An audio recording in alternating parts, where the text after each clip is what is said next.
Hey MJ, hey Jim.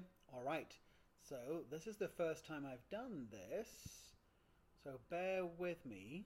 But a lender friend of mine makes videos to help people walk through contracts, so I thought that would be a great idea. So we'll do the same. All right, so right now you should be looking at the Remax Alliance contract to buy and sell real estate residential. So just to remind you, my fee is covered by the seller. That's typical in real estate. Sellers will allocate 6% of the real estate fee to go towards the realtor fees. So you can see here by going to line 15 that we have Marie Jo Zeidler and James A. Zeidler taking the contract as joint tenants. That means that there is rights of survivorship.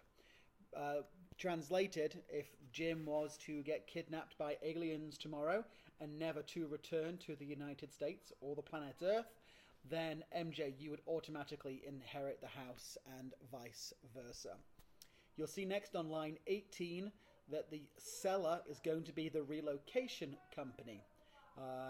As I mentioned to MJ, what will happen is once we are through the inspection period of this contract, the sellers will sell the home to the relocation company, and they will take over the transaction. You can see the legal description on 21 and the physical description on line 26.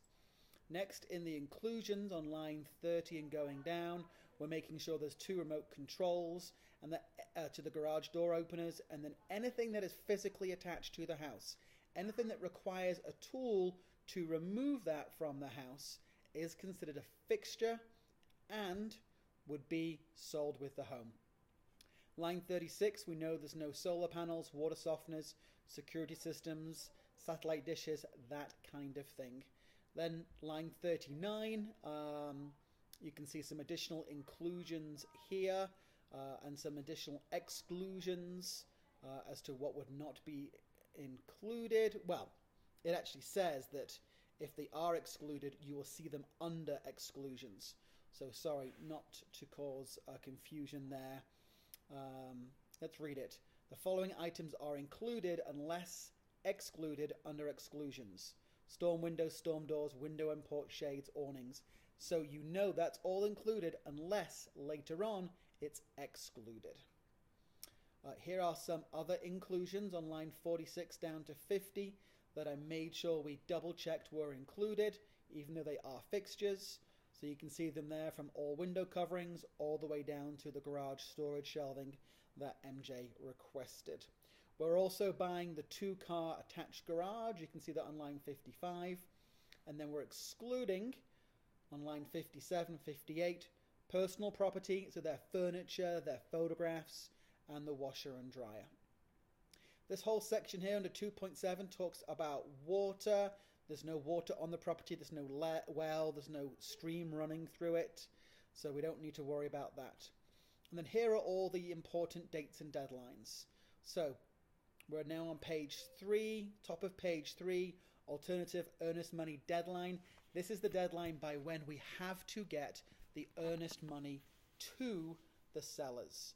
And that earnest money is going to be $4,500. Let me just move a little bit here in case that sun behind me is bothering you. Gosh, there we go. Alrighty, I'll carry on. These title deadlines under title item number 2. This is all handled by the seller. We will get copy of the title work. It'll show any easements, any liens, mechanics liens, any survey encroachments or potential survey encroachments, that kind of thing. This is all handled by the title company, but of course we get copies to check for those. Owners Association, the association document deadline. This is all the HOA information. So if we have any issues with that, we have until March the 1st to terminate and get your earnest money back. Seller's property disclosure is the history of the home, and they will have to fill out that 7-page form letting us know if there's been any repairs to the property while they've owned it or before they've owned it. Again, excuse me, they have to get that to us by the 22nd of February. We have to have applied officially for the loan with Patty by the 19th of February. You can see that there in section 12.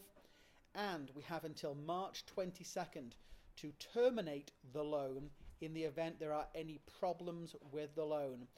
Qualification, interest rate changes, that kind of thing. And by that date, we can terminate and still get your earnest money back.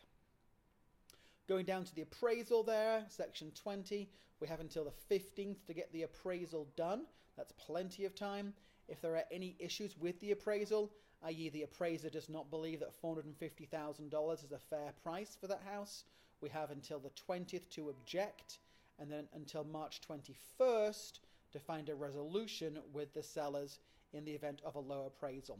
Now, if it appraises for more than $450,000, congratulations, you are now a little richer. Next, survey. I don't anticipate the need for a survey, so I've put in there that we'll only need a survey if the title company or the lender requests one. We have until February the 1st, so around 2 weeks to get the inspection done. You can have the home professionally inspected by a professional home inspector. You can have a radon test done. You could have a meth test done. You can have a roofer come out.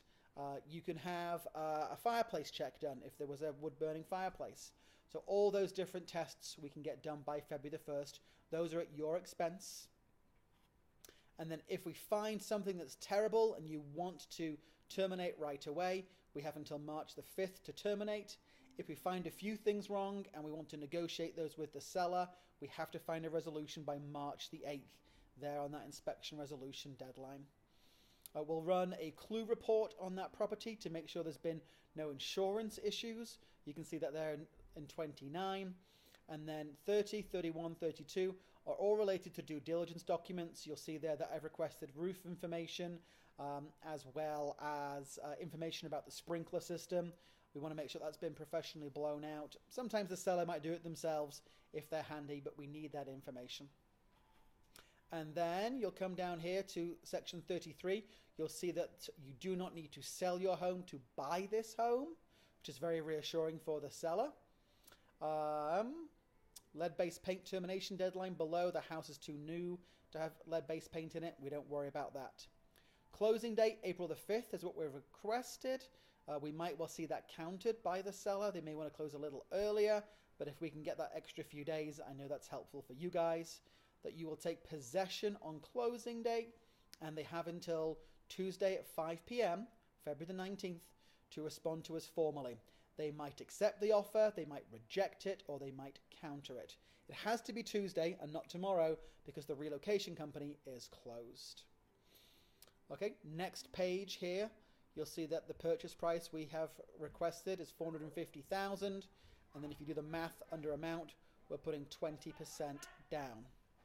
All right, title company is going to be Guardian Title. You know, obviously, feel free to. I'm just making a video. 1 second.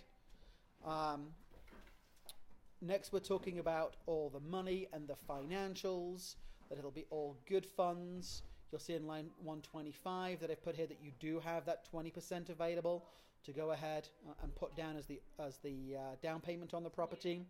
Line 134 says you'll use a conventional loan, not an FHA or VA. You wouldn't use those anyhow. This whole section here, number 5, financing conditions. That talks specifically about if the property does not appraise or there's an issue with the loan, you have those appraisal and loan objection and termination deadlines.